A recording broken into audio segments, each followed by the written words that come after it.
Welcome back to All This Math. This is Professor Parker. And for today's lesson, we're going to have a conversation, right? And when I say a conversation, I mean we're going to have a conversation about perfect square trinomials, all right? We're going to talk about what a perfect square trinomial is. We're going to talk about when you're going to see it. We're going to talk about, different things about them so that you can become comfortable with them. You know what I'm saying? Because you will encounter them, whether it be in an Algebra 1 class or Algebra 2 class, or a college algebra class on a college level. You're going to be approached by, not approached by, they're not going to run up on you, but you're going to see them in a textbook somewhere or on some assignment online or whatever, right? One thing I want to say is, and I have an issue with this too, like I never know if they're actually perfect square trinomials or if they should be called perfect trinomial squares, right? Because even growing up, like going through middle school, going through high school, I seen them described in different ways in different textbooks. So I never know exactly like what you're really supposed to call them. Are they perfect square trinomials? Are they perfect trinomial squares? I don't know.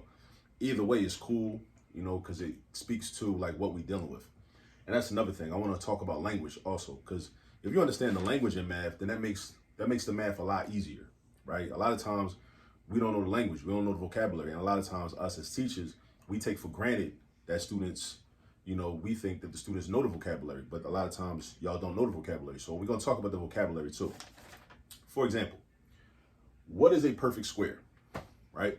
You got to know what a perfect square is. So a perfect square is basically, it's an expression or a number that has a factor of, or let me explain it this way. Let me break it down this way. You know a number is a perfect square if I could take a whole number and multiply that whole number by itself, and it'll equal a certain number. For example, the number 16 is a perfect square because I can take the number 4 and do 4 times 4 and I get 16, right? 20 is not a perfect square. I'll give you an example of something that's not a perfect square. 20 ain't a perfect square because it ain't no whole number that you can multiply by itself to equal 20. By itself. Notice I said by itself. By itself. 4 times 5 is 20. But 4 times 5, those are two different numbers. You're not multiplying 4 by itself to get 20. You're not multiplying 5 by itself to get 20. 4 times 4 is 16. 5 times 5 is 25, right? That's why 25 is also a perfect square, right? Now that's when we deal with numbers. But also when we deal with algebraic expressions, we also have perfect squares as well. You know what I mean? And within the expressions, we have numbers, right? Now I wrote this up here behind me so that we can get familiar with this, because most people, when they see this, they get a little nervous, right? This looks crazy to a lot of people, right? Probably the first time I ever seen this, it looked crazy, right? But once you understand that a lot of algebra is just about relationships between numbers, a lot of algebraic expressions and algebraic equations and formulas, all it's showing you is just relationships between different numbers. That's really all it is. And once you realize like, oh, okay, this is a relationship, and these letters, which we call variables, A, B, and B again, and A and B, they just represent numbers that could be there, right? So it represents a relationship between certain numbers. So if you got a relationship between numbers that look like this, we know that that is equal to also expressing it like that, right? Now I'm gonna show you an actual example which should make this make a lot more sense. All right, but first of all, what is, another thing, a trinomial. What's a trinomial? A trinomial is an expression that's got 3 terms in it, hence the prefix tri, right? Like a tricycle has 3 wheels, all right? Tricycle has 3 wheels. A trinomial has 3 terms, 1, 2, 3, all right? Now you might look at this and say, well, what about the 2, the A and the B? Isn't that 3 terms in itself right there? So don't this actually have 5 terms? We would say no, because 2AB is considered 1 term, because terms, and you should write this down, terms are separated by plus or minus signs. Terms are separated by plus or minus signs. All right. So we know what a perfect square is, and we know what a trinomial is. All right. So now let's move on. Let's just talk, like, you know what I'm saying? Let's have a real conversation. Like, what is a perfect square trinomial? All right. Because we got to know, right? Because if you see a perfect square trinomial, what's going to happen is then you'll know how to factor it, because factoring is huge in algebra. You got to know how to factor. And based on how the expression looks, that will indicate to you what type of factoring you should do or how you should factor it. And we want to factor expressions so that we can break them down into simpler parts, and then we can solve for unknown values. So we can solve equations using factoring sometimes, right? But you got to know how to factor. And in order to know how to factor, you got to know what the expression looks like, because if an expression looks this way, okay, then you know, okay, in my mind, this is how I got to factor this one. But if it look another way, then, oh, there's another way to factor those. Oh, if it look another way, it's another way to factor those. The same way we interact with a lot of different things, you know what I'm saying? Like that we encounter in life. If something looks a certain way, or, you know, something represents a certain thing or has certain attributes or characteristics, we engage with it in a certain way. If it looks another way, we engage with it a different way. If it looks another way, maybe we don't engage with it at all, right? Math is the same way, all right? So it's a couple questions you got to ask yourself in order to know if you're dealing with a perfect square trinomial. First thing is this. Is it a trinomial? That's the first thing. Because if it's a binomial, then the method that we about to talk about right now does not apply, all right? So is it a trinomial? But you know what, matter of fact, let me do this. Let me write a nice little example on the board that we might end up factoring. So let's do this. As a matter of fact, yeah, let me give you this one. Let's do 3n squared plus 30n plus 75. 3n squared plus 30n plus 75, right? Now let's say our instructions are to factor that. Factor this expression, right? Which means we're gonna break it down into simpler parts, all right? Think about, like, you know, if you ever like been to Baltimore, or not even Baltimore, anywhere, and bought a chicken box, right? A chicken box is composed of two main parts, chicken wings and fries. So if you wanted to factor a chicken box, you basically would break it down into, okay, I got chicken wings and I got French fries. Those are the two factors, but all together it's a chicken box. So think about this as a chicken box, and then we think to ourselves, well, what are the factors of this? Now, the first thing that we got to think about is, typically, you don't have to do it like this, but this is what I always recommend. Always try to find what's called a GCF, greatest common factor. And I got other videos in a different playlist here on the All This Math YouTube channel that show you how to factor out a GCF of an expression. This expression has a GCF because each of these terms, these three terms, has a greatest common factor of 3. 3 divided by 3 is 1. 30 divided by 3 is 10. 75 divided by 3 is 25. That means that each of these terms is divisible by 3. So I can factor out a 3. So I'm gonna do that first, right? Now that don't even deal with this, but we should factor out a GCF first, because then we're making it simpler. So now we got one factor, which is 3, and then we write parentheses, and then inside the parentheses goes the quotient between each of these and the number 3. So divide each of these by 3. Divide each of these by 3. So it'll look like this. Divide that by 3. Divide that by 3. Divide that by 3. So inside the parentheses, you're going to have n squared plus 10n plus 25. So we got 3. So we got two factors, right? We got two factors. All right. So I got a 3 and I got n squared plus 10n plus 25. But notice this. Whenever you're factoring expressions, usually the instructions will say factor completely. Factor completely. This is factored into this form, but this is not complete because we can also factor this expression in here. All right. Now, you should always check to see if you're dealing with a perfect square trinomial. All right. Now, how do you know to check? Well, first off, is it a trinomial? That's the first question. Is it a trinomial? It is, because it's got 1, 2, 3 terms. That's the first question. And there's 3 main questions you're going to ask yourself to see if it is a perfect square trinomial. Now, why do you care if it's a perfect square trinomial or not? Because if it is a perfect square trinomial, then there's a certain way that we can factor it. All right. So if it is a perfect square trinomial, then we're going to factor it in this particular way that I'm about to show you. If it's not a perfect square trinomial, then we can't factor it that particular way, you know? So look, so we got, it is a trinomial. So that's the first criteria. So you want to write that down in your notes. Number 1 question, is it a trinomial? Answer to the question, yes, it is. It is a trinomial. Next question is this. Are the first and last terms perfect squares? Are the first and last terms perfect squares? Are the first and last terms perfect squares? They are. N squared is a perfect square because even though it's not a number, the variable n times itself equals n squared. N times n equals n squared. The last term, not the middle term, the last term, not the middle term, the last term, 25. 25 is a perfect square because you know that 5 times 5 is 25, right? 5 times 5 is 25. All right. So the last term is a perfect square. Okay, cool. Now you also should know your multiplication facts. So that way you'll know some of the perfect squares as well, because you'll know off the top of your head, oh yeah, 5 times 5 is 25. That's the second question. First question was, is it a trinomial? Now, this 3 is not concerned itself. It's not included in this conversation right now, right? This 3 is a factor, but it's outside the parentheses. We're not worried about the 3 right now, right? First question, was it a trinomial? Answer to the question, yes, it was. Second question, is the first term and the last term a perfect square? Yeah, they are. They are perfect squares. All right, now, here's the last question that gets people caught up sometimes because you got to think. It's just a lot to it, but it's not really difficult.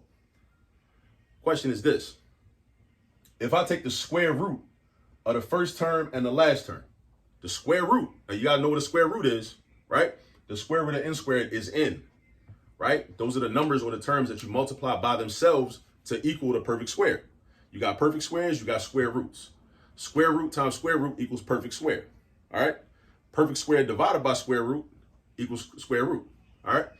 So if I take the square root of this, the first term, which is n, right? Let me write that down. That's going to be n. And I take the square root of the last term, which is going to be 5, right? And then I multiply them together. I'm about to do 2 things. First thing, I'm about to multiply these together. If I multiply these together and then take that product and double it, do I end up with the middle term or the exact opposite of the middle term? So do I end up with positive 10n or a negative 10n? If that happens, if either of those things happen, if I end up with positive 10n or I end up with negative 10n, that means that this expression is a perfect square trinomial. Now, those are the 3 questions you got to ask. Those are the 3 questions you got to ask to know if you're dealing with a perfect square trinomial. And you got to do these problems over and over and over again until you memorize that. Those are the 3 main questions. Those are the 3 questions that you got to ask. So you'll know if you're dealing with a perfect square trinomial, right? Because then what's going to happen is this. You'll understand what this says. Because basically, what I just talked about in terms of taking the square root of this and the square root of this, multiplying them together, and then doubling that, that's what this says. That's what this says. Because think about it. If I got a perfect square in the first place, that's n squared. If I got a perfect square in the last place, that's 25, right? 25 is the same thing as just saying 5 to the second power. So what happens when I do a times b, or n times 5, right? Which is going to be 5n, and then I multiply that by 2, I end up with 10n.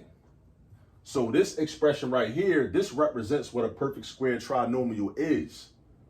It represents what a perfect square trinomial is, right? It represents what a perfect square trinomial is. And then this over here tells us how you factor it. So basically, the way to factor a perfect square trinomial is just this. First thing you do is this. Well, 3 is part of the final answer, but even though it's not part of the perfect square trinomial. So let's just bring the 3 down, right? You write a set of parentheses. Now, this is how I do it. These are the steps that I follow. Write a set of parentheses big enough for a binomial. So you got 1, 2. We only got 2 terms in there. Not 3, not 4, not 5. We only got 2. So write a set of parentheses big enough for a binomial, like that. Then you take the square root of the first term, square root of a squared, or in this case, square root of n squared. That's going to be n. Throw that in the parentheses. Boom. Then you take the square root of the last term, in this case, 25.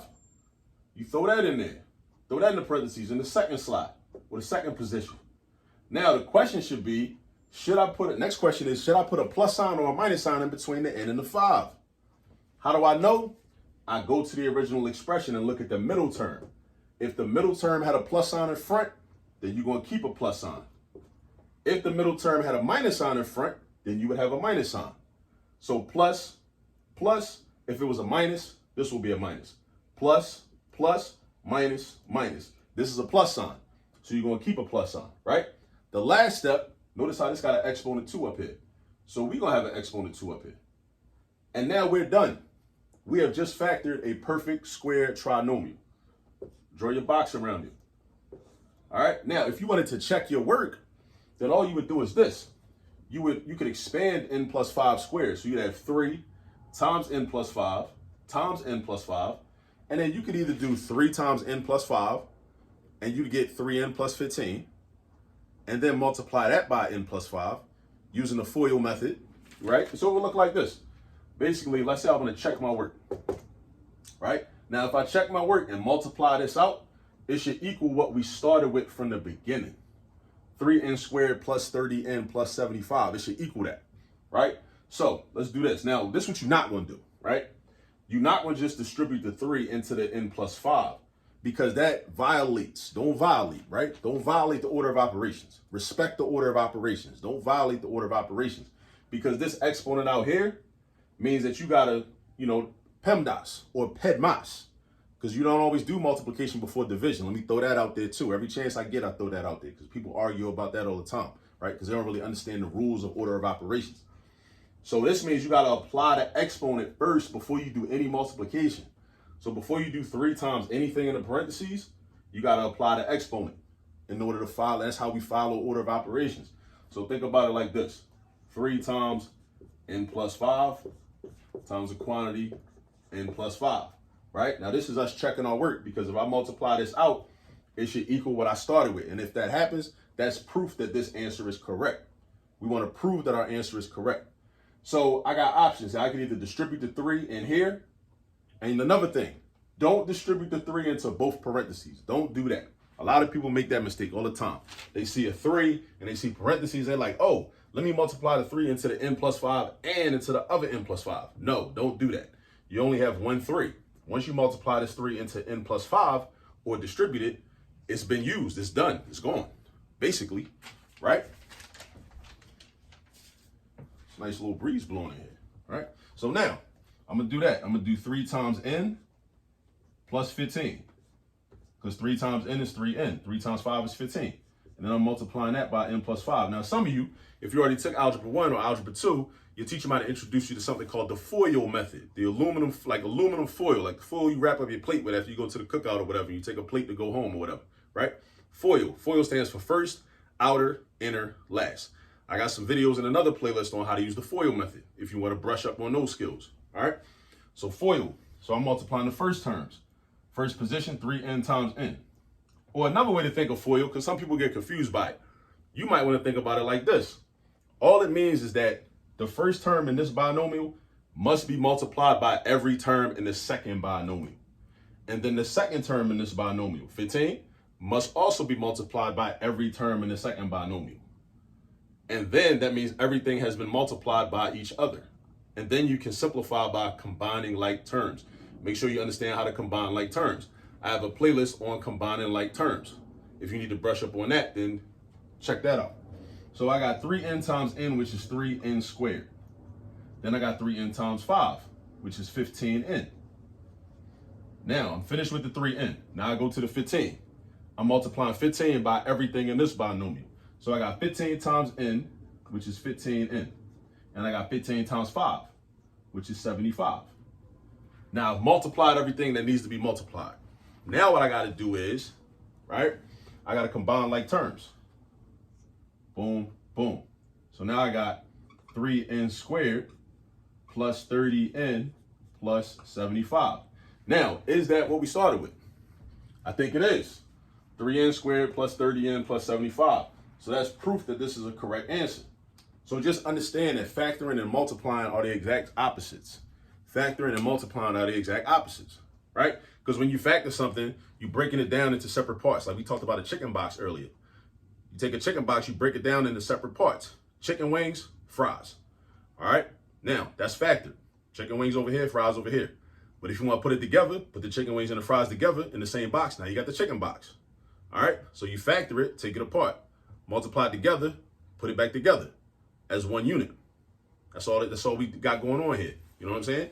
So, oh, and also, shout out to Thomas Sankara. Shout out to the ancestor, the leader of the Burkinabe Revolution, the leader in Burkina Faso, assassinated in 1987. You know what I'm saying? Did a lot of work for Pan-Africanism, did a lot of work for our people. And, you know, his tradition is being carried on by some of us. All right? So definitely do your research on Thomas Sankara if you are not familiar with the brother Thomas Sankara. All right? The leader of Burkina Faso, which is in West Africa, which borders Ghana to the north. Borders Ghana to the north. It was formerly a German colony. All right? At one point, it was called the Upper Volta region. The Upper Volta region. You know what I mean? So definitely do your research on him. Know who Thomas Sankara was. All right, know who Thomas Sankara was. Familiarize with some of the books that have been written about him. Familiarize with yourself with some of his speeches and some of his own personal writings as well. All right, but anyway, yeah. So we just proved that this is a correct answer. This is definitely a correct answer because when we multiply everything out, we get what we started with. So look, I hope you understand now how to understand when you're dealing with a perfect square trinomial, a perfect square trinomial or a perfect trinomial square, whichever you want to call it, right? Understand the 3 questions that you got to ask. Number 1, is it a trinomial? Is it a trinomial? Meaning, does it have the 3 terms? If the answer to that is yes, then you go on to the next question. Is the first and last terms perfect squares? N squared, 25. N squared, 25. So you got to know what perfect squares are. You got to know the definition of a perfect square. All right. Then the third part. If you take the square roots of the first and the last terms, take the square roots of the first and last terms, multiply them together, and then multiply them by 2 or double them, whatever you want to call it, does that term that you end up with, does it equal the middle term you started with or the exact opposite of that middle term? Because you're going to end up with a positive, right? But if it equals the exact middle term, which was positive 10n, then cool. But even if this had been negative 10n, that doesn't mean it's not a perfect square trinomial, because it could be either this term or the exact opposite, meaning the negative version of it. That means it's a perfect square trinomial. And if it's a perfect square trinomial, then that means that you can factor it like this. Take the square root of the first term, take the square root of the last term, throw them in a set of parentheses, put an exponent 2 outside, like that. Also, and then what sign goes between the square roots? If the middle term was positive, you put a plus sign. If the middle term was negative, you put a minus sign. All right?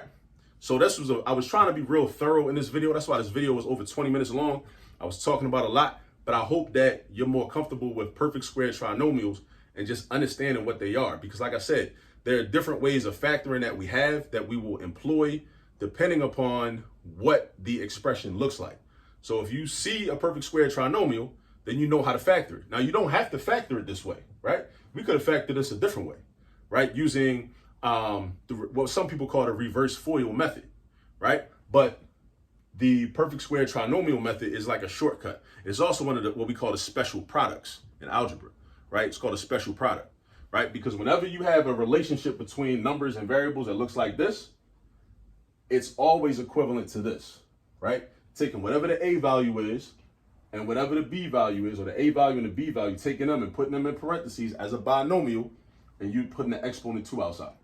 It's always going to work out like that, no matter what. It don't matter what day it is, no matter what season it is, and no matter what type of mood you in. The algebra going to stay the same, right? The algebra is not going to switch up on you, all right? So definitely go get some practice on these. Do some research on Thomas Sankara and Burkina Faso, and I'll catch up with y'all in the next video. Peace.